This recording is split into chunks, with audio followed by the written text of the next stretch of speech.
Well, I just wanted to take you guys through tener que, since we recently learned tener que in our classroom. So just for those who maybe didn't understand it, didn't quite get it, let's see if I can help you to better understand it.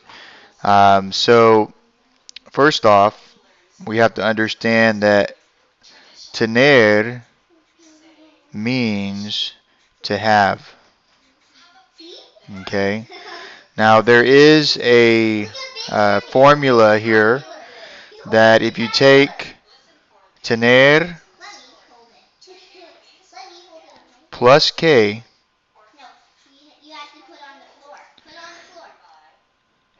that gives you to have two. Okay. Now, what we're going to do is we're going to come up with some examples of this, of tener que. So if you take tener, and for example, if you want to say something like I have to, we know that this tener has to be conjugated because right now it only means to have.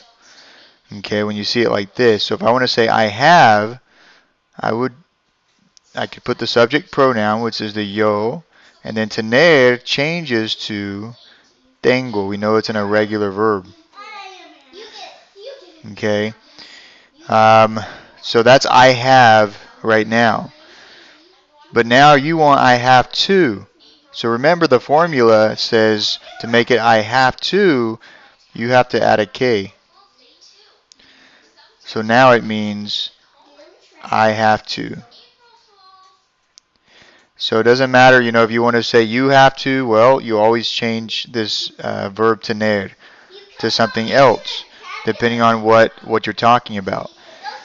Now, something to understand is when you conjugate, okay, after you've conjugated this verb and you have the K in there, anything that follows is going to be a verb, okay, an infinitive. In other words, it's not conjugated. So for example, if I wanted to say I have to eat, well, I would say, just like we did above, yo tengo que,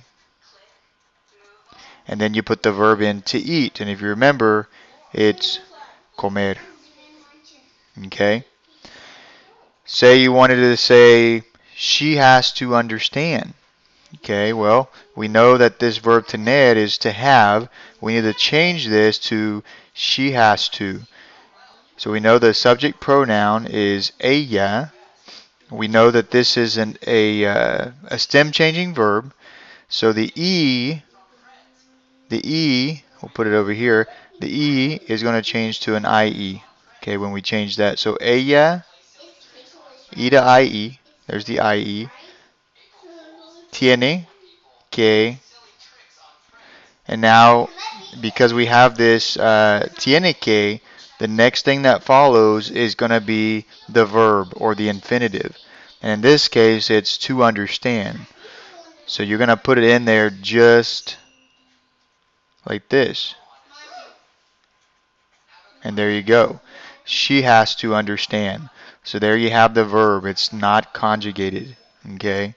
So that's true with tener que. So basically what you're doing is the formula again is going to be tener